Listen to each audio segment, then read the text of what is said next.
Hey everyone, Happy New Year, and we want to say Happy New Year and welcome to the very first Radiotopia Presents of 2024. It's a series that we are truly excited about. It's called Shocking, Heartbreaking, Transformative. Now, this is from documentarian Jess Shane, who put out an open call on Craigslist and then worked with 4 strangers to explore the standard rules that documentarians and journalists use to tell their subject stories. So this series gets into all sorts of questions about what happens when people's real lives are collected, edited, and consumed. The show pulls back the curtain on what goes on behind the scenes of your favorite nonfiction shows. And then it turns in on itself and some really interesting twists and turns along the way in the making of the show. I've gotten to know Jess a little bit over the making of this show. Every time I chat with her, there's a new wrinkle to this story. It is really incredible. So go check out the new Radiotopia Presents series, Shocking, Heartbreaking, Transformative. It is out now on your favorite podcast platform.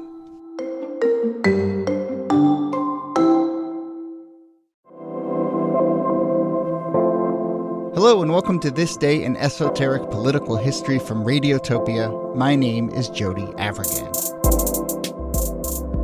This day, October 13th, well technically October 14th, in 1912, Teddy Roosevelt gave a campaign speech in Milwaukee. Okay, that's not that interesting, but he was doing so as a third-party candidate, the nominee for the so-called Bull Moose Party. He, of course, had already been president, but now, after a term away, he was back trying to run for a third term. Okay, that makes the story a little more interesting. Now, listen to this. His speech began with the words, and I quote, "Friends, I shall ask you to be as quiet as possible. I don't know whether you fully understand. I have just been shot." So that is the reason that we are talking about this Roosevelt speech. He was giving it after having just been shot while getting into his car on the way to the speech. The bullet still lodged in his chest, blood seeping out through his shirt, and he carried on and gave a 90-minute speech on that night in Milwaukee. So let's talk about it. Here, as always, is Nicole Hemmer of Columbia. Hello, Nikki. Feel bad that I don't have that good of an opening line. I know, seriously. Friends, hey. Yeah, podcasters, I should just let you know that I just ate pancakes for breakfast. That's right. And also with us, our special guest today is Alex Schmidt, friend of the show and host of the new podcast, Secretly Incredibly Fascinating. Alex, thank you for doing this. It's so good to be here. I'm fresh off the farmer's market. I feel good. It's not getting shot, but it's something. You are your own kind of bull moose, I suppose, for doing that. And I will say the new show from Alex is really great. They take something that is secretly incredibly fascinating, like pears or the planet Venus, and talk about it for each episode. So you should go check that out. But he is here to help us talk about Teddy Roosevelt getting shot. So you want to paint the scene? I kind of mentioned that he got shot on his way to this speech after leaving dinner. But what else do we need to know about this actual incident? Yeah, and thank you for all that. It's a thing where it's October of an election year, so I would imagine the things are at a fever pitch, especially with a three-way race with a former president and an incumbent and Woodrow Wilson. And Teddy Roosevelt is in Milwaukee. He's entering his car outside a hotel. And John Schrank, who is only famous to history for this, comes up and tries to put a bullet in him. But he has a thick overcoat on. He has a glasses case. We all know his glasses. And then he has like 50 pages of speech, all to slow down the bullet in a way that saves his life. Bullet still enters his chest, though, right, Nikki? It does. I mean, first of all, thank God that he was long-winded and nearsighted, because that glasses case in that speech really did slow the damage that it did. And, you know, Roosevelt was a naturalist. He was like an outdoorsman. And so he'd spent a lot of time hunting. And so he gives himself his own self-assessment. He coughs into his hands. And when he sees that there's no blood there, he's like, okay, I didn't get shot in the lungs. Like, it's in my chest, but not my lungs. So I can still go and give this speech. And he does. And you know, he starts strong. The ending was a little more, a little tougher for him as he began to start to feel the effects of having been shot in the chest. Yeah, you would think so. I mean, he should get some props for it. Look, like, I wouldn't even give the speech after eating dinner, which is what he did, because I'd just feel like, oh, I'm a little sleepy after I eat. I don't want to go give a speech. You know, he ate dinner, got shot, and still gave the speech. So I think he should get his props. And if he ran out of steam by the end, you know, I think that's understandable. Fair enough. Yeah, and he does this interesting thing, Alex, also, like, immediately after getting shot, he confronts Schrank, right? They kind of like meet each other. It's this really fascinating moment. Yeah, it's very old-fashioned. People now are like, where did all the politeness and the sweetness of politics go? And it is a little sweet that he says, a quote, "Don't hurt him, bring him here, I want to see him," and like checks on the guy. I don't know. I get, maybe it's just that he thinks he's so much of a gentleman he has to. I don't understand the mentality, but it was how they worked. Well, and I think that he also wanted to figure out why the guy had just shot him. And he asks him, and the guy doesn't answer. And he's like, well, you're no use to me. Get out of here. And they take him away after that. But yeah. Right. Now I'm mad. Now I'm upset. Let's do a little on Schrank's motives, and then I want to talk a little bit about the larger political context of this moment. But, what do we know, Niki, as far as we can tell about why someone in Milwaukee took a shot at Roosevelt? Well, the reason that he gives for shooting Roosevelt was that Roosevelt was doing something that had never been done before in U.S. history. He was running for a third term as president. And, Roosevelt had been called a tyrant for doing this. People worried that he was breaking this really important democratic norm that presidents gave up power after 2 terms. And so that's kind of what the broader critique. I don't want to give too much credit here to Schrank. He also said that he had a dream in which William McKinley visited him and told him that he needed to do away with Roosevelt. But it was this third term thing that he pins the attempted assassination on. I'm also fascinated that, obviously he's out of his mind, but I'm fascinated that McKinley was the president he thinks told him to do it, because McKinley was assassinated. Like, it's almost as if McKinley was in the dream, like, this went great for me. He's going to love it. Like, it's a really strange belief to have. Yeah. This is also, I think, a little bit of a reminder of, we've talked about this in the past, but, often these motives are tough, and I think someone who's a little unhinged anyway, and then they glom on to sort of the political context, and so I don't know. I guess I'm just expressing I don't know. I don't often know how to navigate these moments because I do want to understand it as a political act, but I also don't want to diminish or put aside the fact that these are often people who are just unstable and unhinged and behaving in kind of violent, chaotic ways, and it's mostly that. So I don't know, Niki. Right. Like, do you think of this as a political act? I do think of it as a political act. In part because he gives a political motive. And, we can get into how much that was actually the propulsive motive. Or actually, we can't get into it. We can't really know the inside of his mind. Yeah. But I think one of the reasons that this motive sticks so well is because it was part of a broader political debate over what Teddy Roosevelt was doing. And part of the strangeness of the 1912 election, it wasn't just 3 candidates, it was 4. There was a socialist, Eugene Debs, was running for the first time of his many, many runs for president. So it was a chaotic kind of race, and this just made it that much more chaotic. It seems like there's such pride, too, in even Washington only had 2 terms, and FDR hadn't happened yet, and it was just a thing where you don't support killing any president, but this guy thought, I am going to somehow save democracy, which also makes him a megalomaniac, and as you said very well, Jody, unstable. Yeah. Alex, what do you make of the fact that Roosevelt then goes and gives that speech? It seems badass, but it also maybe has a hint of, like, the guy who can't not run for a 3rd term also can't stop himself from going and giving that speech. Exactly, yeah. I think it's interesting because I've always loved history, and then I think as a kid, this was one of the things on the highlight reel of Teddy Roosevelt is the coolest. Like, he does anything. He's a superhero. And then now that I am older and I think also have done live comedy before, I find it incredibly rude that he gave this speech. Like, you just make an audience sit there and listen to your prepared remarks when you've gotten shot. They're just all like sweating in their chairs. That's the worst thing you can do to a group of people. Very interpersonally rude. Maybe it was a bit. Maybe it was like Andy Kaufman-esque before his time. He was doing a little yes and in response to getting shot. Yeah, exactly. So, Niki, where does this fit into the the mythos of Roosevelt that Alex was getting at?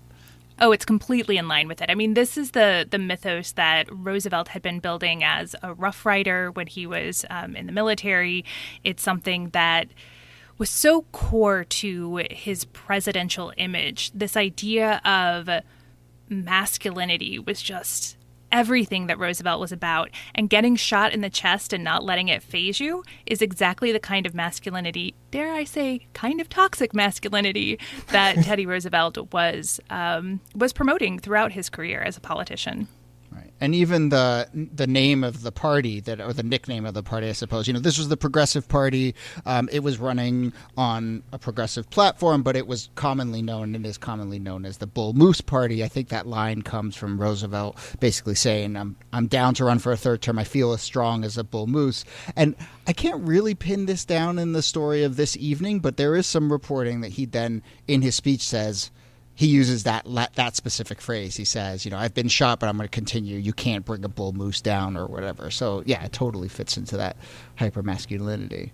And then I feel like then there's this weird later internet version where, like, there's that internet picture of Roosevelt riding a moose. And as I understand it, that's from a faking of a picture made by a newspaper at the time. But the internet just picks it up as, well, he can do anything. Like, if he started the national parks and he had this party name, surely he rode hoofed animals that do not accept that in real life. They're not on board. Niki, what is the political platform of the Bull Moose Party? And, is it really a vanity project to feed this man's ego? Or are they really trying to find a lane? I mean, we've talked a lot about kind of when third parties have thrived and how they fill an actual political vacuum. I'm going to call this one a both and. I mean, there was a real split in the Republican Party between a conservative wing and a newly progressive wing.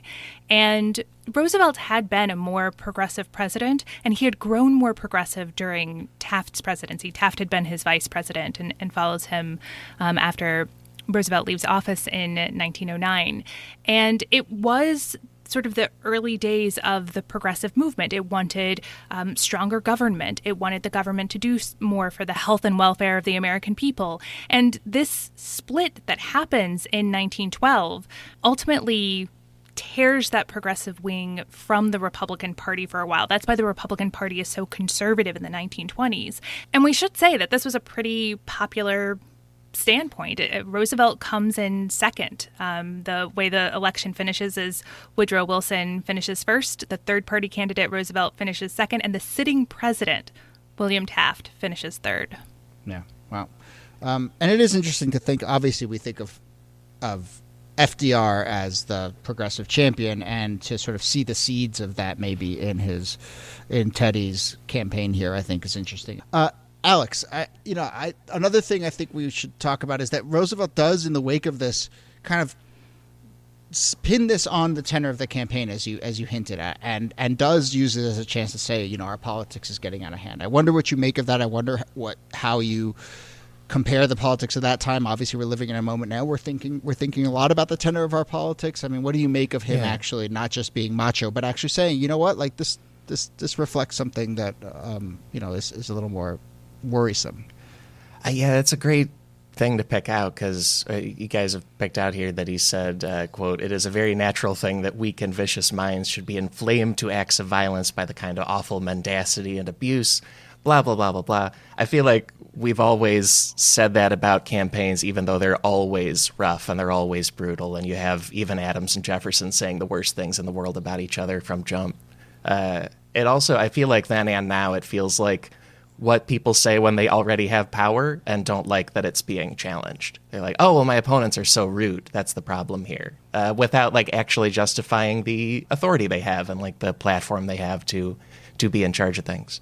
We should also point out that this was a pretty vicious campaign right from the get-go. I mean, Republicans saw Roosevelt as basically betraying Taft, and Roosevelt had run in the Republican primary, and during that primary, Roosevelt backers and Taft backers were fighting. They were calling one another names. They were throwing objects at one another. It had been a pretty rough and tumble campaign season already, and I think that at least is part of what Roosevelt is responding to, this idea that if there's an air of violence around campaigns, that it can create the atmosphere for this kind of event. Yeah. And Alex, I think about this a lot. I think your point, Alex, but I also think that Yeah, that like the coarsening of our politics, or however you want to put it, does have a trickle-down effect. I mean, we've talked about incidents on this show before where people look to their leaders and they don't look to them for like direct models, but leaders create a permission structure in which to act in a certain way. And I think we're seeing that now. And, I tend to not kind of look for the fainting couch when I see politicians behaving badly, but I also I understand that there is an effect there. And so I don't know. It's something. Obviously it's something I'm thinking about a lot now. Oh, totally. Maybe I should have done the whole rest of the Roosevelt quote, because at the end of it he blames the papers. The violence Niki is speaking of. That's violence. That's very worrisome. But he's blaming the words of the media for him getting shot, and I don't think that's fair at all. That's not the right thing. Yes, the only consistent thing in American politics is that politicians will turn around and blame the media. So there we go. Indeed. One other thing we should mention, and it's certainly it ties to some of the news now, is we have a candidate here, obviously, who takes ill, is shot, eventually ends up hospitalized. What are the nuts and bolts, Niki, of just what happens to the campaign in the heat of the campaign, and how does that echo or not echo to what we're seeing now when Trump ended up in the hospital and we have these other issues floating around? Yes, what happens when a month before the campaign a major party candidate is hospitalized? Well, in this case, out of respect, Taft and Wilson suspend their campaigns. Taft wasn't really doing that much campaigning anyway because he was president. They pulled all of their online ads in the Texas suburbs. That's right. They were a little slow taking down the television ads, but the online ads came down right away. Yeah, they take a few days off. Wilson needed a few days anyway because he had a hoarse voice that he needed to rest. But after a few days, they're back out there. Roosevelt isn't able to give another speech for 2 weeks. So Wilson really has the field mostly to himself for the closing weeks of the campaign.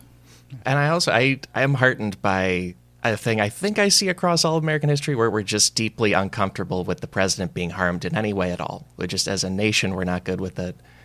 Just did a secretly incredibly fascinating episode about President Franklin Pierce, who does not loom large in history, but he was still alive and around when Lincoln was assassinated, and it had never happened before and been a thing. And he was living in New Hampshire, and a crowd of local residents became a mob outside of his house because they felt that Pierce was not half-staffing his flag and doing enough honoring of what had happened to Lincoln, because it's just very jarring to us across all of history for. In this story, Roosevelt has been the president and he's been shot. That's the biggest story in the country immediately. And none of us feel good about it. All right. Well, I think that's a good place to end it. So, Alex Schmidt, thank you so much. And the show is secretly incredibly fascinating. So go check out that episode about Pierce and a bunch of other fascinating things. But thanks for doing this. This is great. This is great. I feel like a bull moose, he said cornily. But it feels good. Thanks, guys. And Nicole Hemmer, thanks to you as always. Thanks, Jody. This Day in Esoteric Political History is a proud member of the Radiotopia network from PRX. Our producer and researcher is Jacob Feldman. Our other producer is Brittany Brown. My name is Jody Avirgan. Thanks again for listening, and we'll see you soon.